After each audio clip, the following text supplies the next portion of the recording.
Bom dia a todos, meu nome é Luana de Ávila, eu sou diretora de pesquisas jurídicas pela Cobrapol e também estou interinamente respondendo pela vice-presidência do Simpol DF.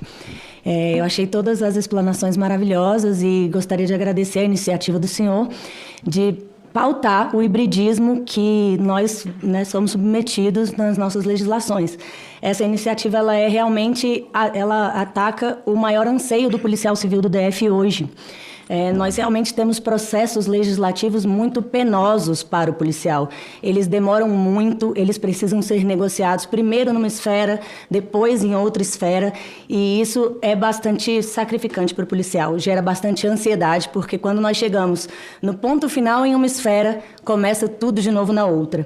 E essa discussão ainda não está madura na nossa categoria, como a doutora Cláudia, ela bem apontou. Nós transitamos a todo momento entre uma e outra esfera como nosso desejo do que seria menos amargo para o policial. Porque para o policial civil, isso teve um resultado amargo até então. Quando o Fundo Constitucional ele foi criado, a Polícia Civil, como o Benoc bem pontuou, tinha 20% da fatia desse fundo. E hoje nós temos 12%. E esse resultado a gente não pode observar nas demais forças de segurança do DF, somente para a Polícia Civil. As outras forças que nós temos mantiveram os seus percentuais. Então, por alguma razão de escolha de política de segurança pública, nós acabamos perdendo a nossa fatia.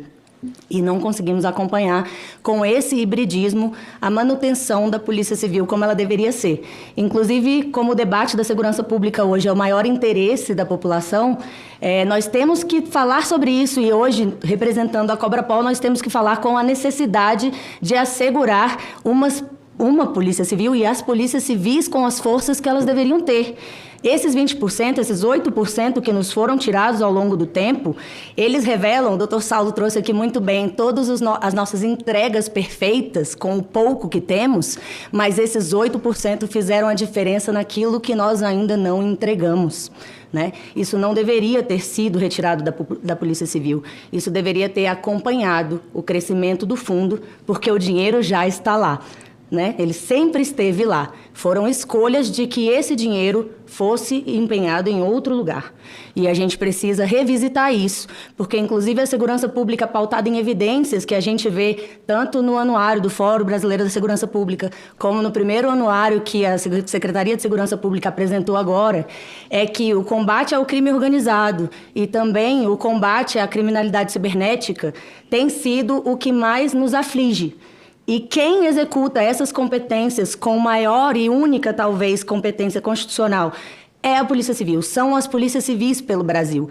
Então, a gente precisa recuperar o fortalecimento das polícias civis e retomar à Polícia Civil uma garantia dessa fatia do Fundo Constitucional que lhe cabe, que é 20% do fundo. Podem dizer que a gente não conseguiria gastar tudo isso, mas a gente consegue sim. Nós temos uma crise de efetivo, mesmo com todas as nomeações que foram feitas, né? Nós temos ainda uma Polícia Civil com um percentual de 50% de ocupação, e mesmo assim, doutor Saulo, a gente consegue entregar tudo isso. Então, as promessas que são feitas à Polícia Civil, a gente entrega tudo antes. Está precisando que a contrapartida dessas promessas retornem para nós.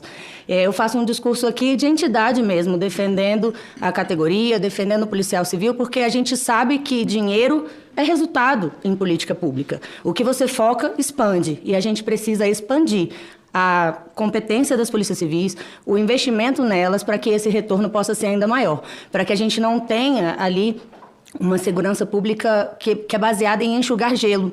Nós sejamos mais eficientes na segurança pública como um todo, porque a gente fala muito de integração, mas essa integração ela não pode ser vã em usurpação de funções de um modelo constitucional construído no Estado Democrático de Direito. No Estado Democrático de Direito a gente tem competências e a gente tem que seguir isso que é dito. Se a gente só integra e permite que todo mundo faça de maneira desorganizada, a gente vê às vezes autoridades falando ali que a polícia prende e a justiça solta.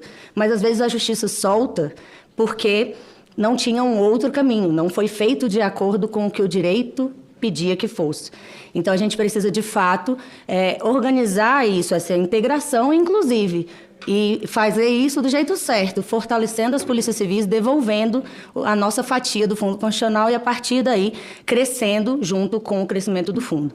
A tentativa do senhor em pautar isso foi maravilhosa. Nós agradecemos tratar o hibridismo, mas, assim como os nossos colegas já apontaram e com brilhantismo, existem outros caminhos constitucionais também, outros remédios constitucionais que nos parecem menos temerários que mexer no organizar e manter, que é a competência material. A gente tem, como o doutor Banito bem falou, o artigo 24, que trata da competência concorrente. Temos também o parágrafo 4º do artigo 32, que fala que lei federal disporá sobre o uso do Distrito Federal das forças de segurança. E isso até hoje não foi feito, não houve essa regulamentação. Nós temos uma lei muito recente, que é a Lei Orgânica Nacional das Polícias Civis, que no seu artigo 3º tentou transferir ao governador dos estados e também do DF a competência para tratar dessas coisas, que muitas vezes ela não é enxergada no Congresso Nacional, porque não vivem a realidade do DF. E, realmente, para o contexto do país, acaba não sendo uma prioridade, mas para o DF é crucial e para a segurança pública voltada para a capital é crucial. Então, a gente precisa, sim, trabalhar a autonomia, né, do verdadeiro gestor das polícias, mas a gente tem que ter o cuidado de não mexer na competência material da organização e mantença dessas polícias. Também temos ali, no próprio artigo 144, oportunidades de mexer com essa competência legislativa para o governador. Vemos essa tendência nas legislações mais recentes e nos julgados do Supremo, transferindo essa competência legislativa, mas talvez com um risco menor de não mexer no organizar e manter. Como o senhor fez um histórico bem bonito ali no começo, né, da evolução do artigo 21, nessa parte dos incisos 13 e 14, a gente pode observar que o Poder Judiciário ele mexeu nisso, mas manteve o organizar e manter. A própria Polícia Federal estava no mesmo inciso que o nosso, no inciso 14, e ela saiu dali do nosso inciso, mas ela foi para o 144, mantendo o organizar e manter.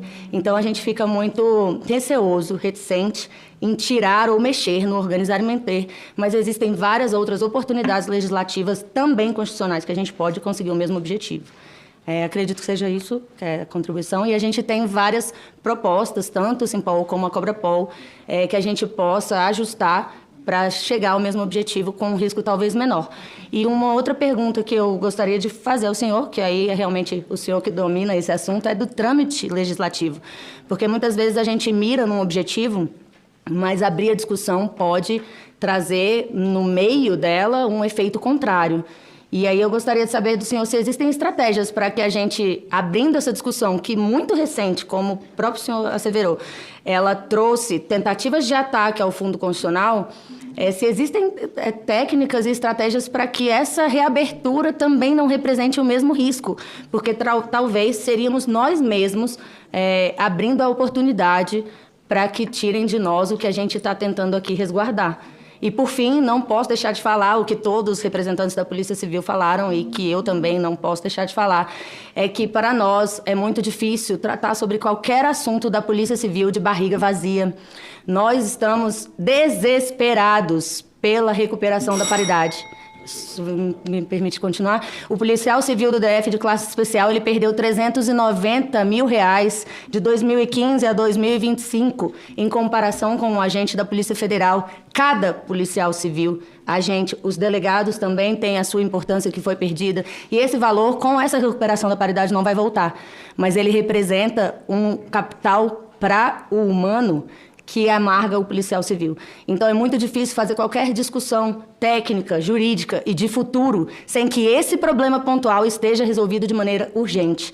E é isso que nós suplicamos ao senhor, que nos ajude a resolver agora de maneira rápida, pontual e talvez até para frente, com um texto constitucional, desse reajuste automático e da simetria da Polícia Civil com a Polícia Federal, porque ela é justa, jurídica, histórica e a gente precisa resolver isso de maneira definitiva. Obrigada. Muito bem. Muito bem, Luana, você trouxe aqui alguns pontos.